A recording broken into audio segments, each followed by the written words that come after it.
Hey, happy Wednesday, everybody. Welcome to Fatherly Fandom. I'm Chris. We're going to be talking about episode 6 of Better Call Saul, season 6, Axe and Grind. For the second time. All right, let's rock and roll.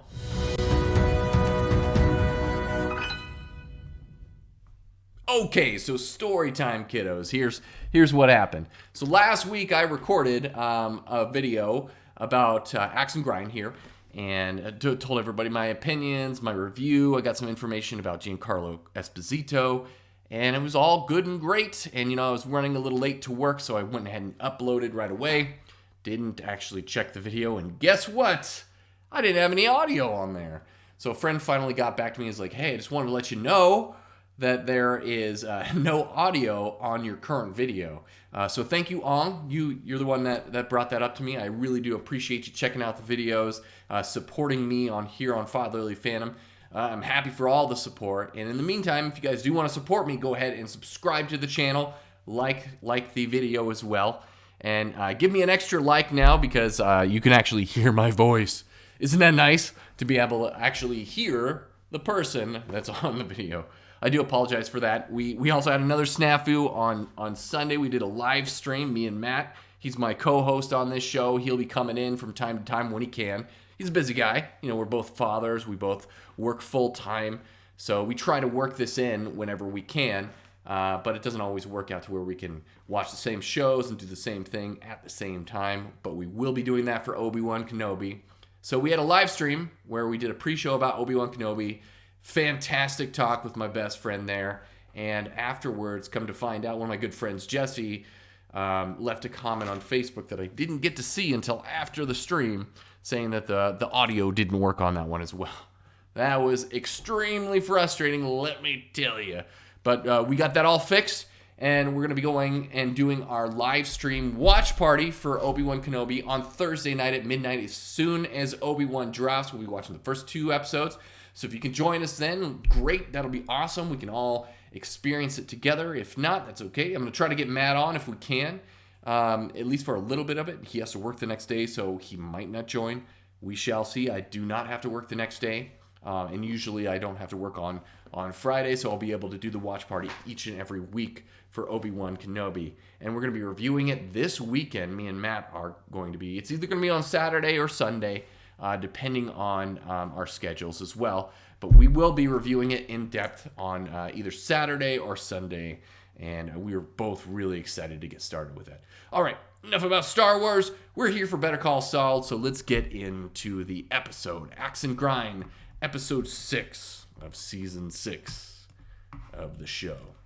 I really did like this episode. It was directed by Giancarlo Esposito, and it was written by Ariel Levine. And to start off with, the private investigator that Howard actually hired is talking to him, showing him some photos of Jimmy and Kim and everything in their daily routine. He's like, well, there's not really much to report here, except this one thing where Jimmy goes into the bank and it seems like he withdraws $20,000 cash. And so he shows him this picture of him with a large envelope and whatnot. And then, so Howard's like, interesting. And I also did like at the beginning of this episode, they show a flashback. I love it how they just go into the cold intros of this show. It's really awesome to see. You see this young girl, she's being sequestered in the back of a store because she was caught stealing. And her mother comes in and she scolds her and whatnot and says, never happen again and whatnot. They leave the store, and then the mother starts to laugh, and it's like, I didn't know you had it in you. And the mom ends up actually stealing the very jewelry that the daughter stole, and we find out it's Kim. It's her mother, and I like that dynamic. And it was a really cool way to open this show. Really cool way to open up that character and let us see exactly the different levels and layers of this character. It explains a lot, and I'll talk about that in a little bit. So after Howard sees these pictures of Jimmy and Kim and their daily routines, and that Jimmy took out $20,000, Kim and Jimmy procure this. It looks like a drug or something. So Jimmy actually takes it, and they get it from Dr. Caldera, the veterinarian. You might have seen him before, that he's used in the past, and And the vet actually talks about how tired he is of doing all this stuff, and he just wants to be a veterinarian again. He shows him his little black book. It's all encoded and everything. It was really cool to see that character again. Really enjoyed that. And Caldera, the veterinarian, says he is going to retire from crime. And Jimmy and the camera crew, we see them, and they photograph an actor that's impersonating this retired judge, Rand Casimiro. So we're starting to see all these little pieces come together for their plan against Howard. He's the mediator that's supposed to be coming together for the meeting with about the Sandpiper case. And if you don't remember about the Sandpiper case, it's the one that Jimmy actually brought up and everything, and he's got a large stake in this case too, because as soon as there's a settlement, he'll get a huge chunk of money off of that. But there's been deliberations and negotiations and mediations for years, and the people at the law office, Howard's law office and everything, HHM, they want to delay it for a couple of years and whatnot to get more money for the clients and whatnot, and for these retired folks. So we see that they get this impersonator who looks like Rand Casimiro, this mediator guy.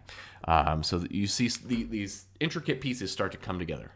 And then we see that Cliff invites Kim to Santa Fe to meet the representatives for the foundation that he's starting to finance for this project for pro bono work on criminal cases and everything. What he talked about the last episode, the one that was directed by Rhea Seehorn. Actually, a couple episodes back, I guess. Hit and Run is the one where she first heard about that one. And so in that meeting is going to actually coincide with the day that they're actually going to execute this big plan, this D-Day plan that they're going to do. And Jimmy encourages Kim to go and do her thing, because that's more important than this. They can handle it on their own. He'll update her when it's done. And so Jimmy goes to he goes to this liquor store, and he asks for that really expensive liquor that they heisted out that one time that they did a little heist on, and they have the little cork top and everything. And he's in line, he's about to purchase it and everything, and he sees the dang mediator in the line. He looks over, and the mediator has a sling on his arm, and so he immediately freaks out and leaves, and then calls Kim and is like, look, he's got a sling on his arm. All the pictures that we took, he's got no sling. He has no broken arm. So we're going to have to delay this thing. And Kim, instead of saying, yeah, let's delay it, she says automatically, I'm going to come, and we're going to do this today. This is what's got to happen. So she, flips the car around real quick and starts racing back. So it was really cool to get to see that. And what else happening? So back in Germany, we get to pick up on Lalo's journey so far. Like he left Werner's. I was saying Werner the last time, but it's Werner. He left Werner's widow's house and everything. And apparently he found some information about one of the crew members and everything. Found an address. So he tracked down Casper, which was one of the members of Werner's crew. And he comes up on him, and Casper is chopping wood and everything, and this is private property, and Casper's like, what are you doing on my private property? You're not supposed to be here. And so he runs away, and then Lalo runs after him. And I actually thought, I don't know what you guys thought, let me know in the comments, I thought for sure that Casper actually drove the knife edge, the axe's sharp edge, into Lalo. I was like, holy shit. And at that moment I was like, is this how he goes out in the series? Like that would have been a big surprise, but apparently it must have been the blunt end, because he recovered from that and was able to gain the upper hand, and he ends up grabbing the axe and chopping off the dude's leg and pushing him to the ground. And then he takes off his belt and he's like, here, wrap this around your leg. We have to talk and whatnot. In regular old-fashioned Lalo cold-bloodedness. It was pretty amazing how he can go from 0 to 60 in such a short period of time. He'll be the nicest, most outgoing guy, and at the same time, he'll be murdering you. It's unbelievable. Tony Dalton, you were doing a fantastic job with this character. I've loved this character, even though he's extremely bad, and he's a great villain. Absolutely awesome to see him work. Tony Dalton's doing an impressive job with the character. What an awesome actor. Absolutely love you. All props go to you. So he obviously is going to interrogate this guy and find out some more information to get on Gus when it comes to that.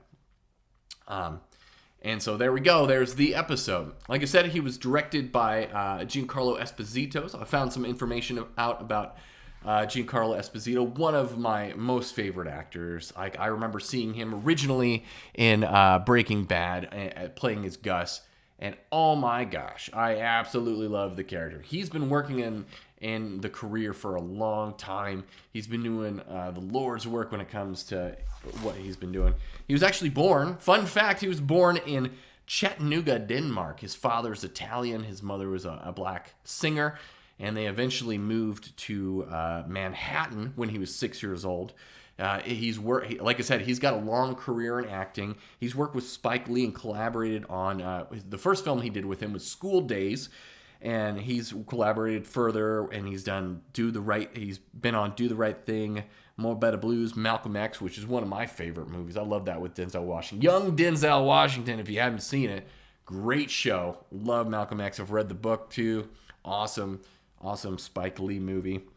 He's actually one of the coolest guys. If you are a geek like me, this guy has it all. He's done it all. He's great. I absolutely love Giancarlo Esposito. He's got so much geek cred. He's played now in Star Wars, as well as DC roles, as well as The Boys. In DC, he played the voice actor of Ra's al Ghul in Son of Batman. In Star Wars, he was Moff Gideon. So he played that role, which he did an awesome job at. Kind of gives you that same analytical supervillain type of character that is well thought out, very meticulous, like Gus. Moff Gideon's the same way. And he also plays as Star Edgar in The Boys. I actually saw him in that. Again, I feel like he's almost getting typecast in these high up leader villain roles.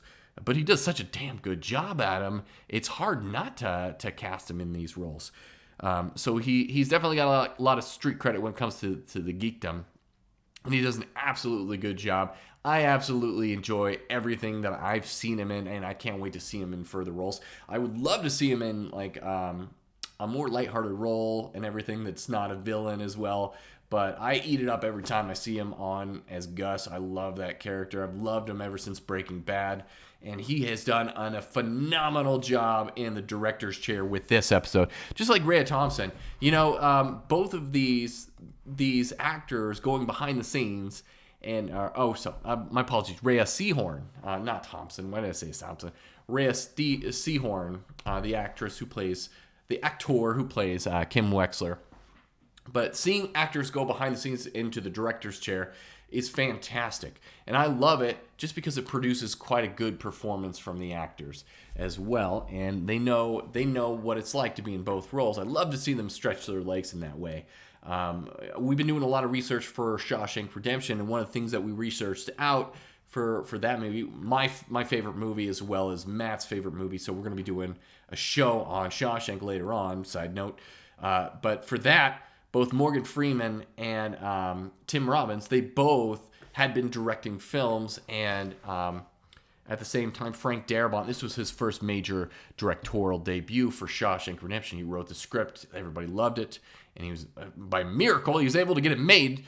But he had these actors to help him out with being a director on a first-time film as well. They have all this knowledge that they were able to impart, and it was a team effort. Same thing when these actors get behind the scenes. It's like all this knowledge base gets to be pooled together, and it produces really good content. So it did produce quite a good episode of Better Call Saul, in my opinion. So my overall review and rating for this episode, I'm going to give this one a 7 out of 10.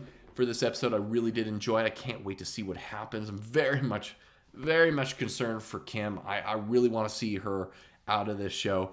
And like I said, like the cold opening of this episode really dives deep into why Kim is doing the things that she does.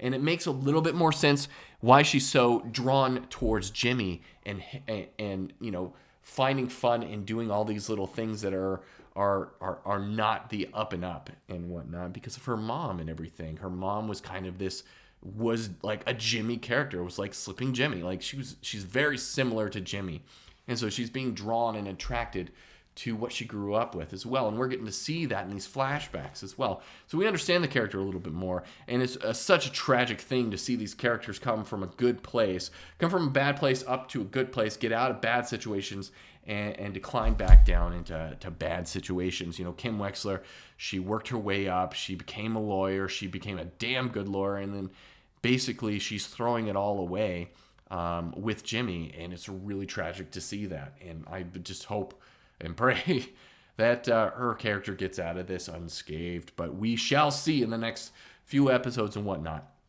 Now, episode 7 did air, and we're going to have a hiatus here for a while afterwards. After I record the next episode tonight about episode 7, the next episode that comes out, episode 8, doesn't actually come out until July 11th. So we'll have a hiatus with covering Better Call Saul until that happens. I've actually been talking to Matt, and I gave him my subscription as well, so he can catch up with Better Call Saul as well. And so I'm hoping to get him on the show as well. So we might be covering that together in July. So he might be here as well every Wednesday to talk about Better Call Saul with me. So a little bit of good news there. But there will be hiatus after that, but it'll be really interesting to see what happens after that. I really do hope that they wrap up all the stuff in the past, things before Breaking Bad, in these next couple of episodes, and I really want to see them focus on Gene, the current day, the present day. You know, I want them to focus on that for the latter half of the season. We'll see what happens. What do you guys think? What do you guys have? What predictions do you guys have for the show?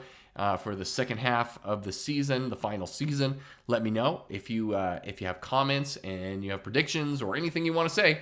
I will bring those up on the next episode of the show and bring up your comments, and I will reply back to you. I'm really good about doing that kind of stuff, and I want to get our community involved as we build you guys up and get you excited and pumped for all the fandoms that we're covering here. So that's it for me on Axe and Grind. Like I said, 7 out of 10 for me. And I enjoyed it. I hope you guys have a good rest of Wednesday. I will see you tonight talking about the next episode, is season 6 of Better Call Saul. That episode 7, I'm sorry.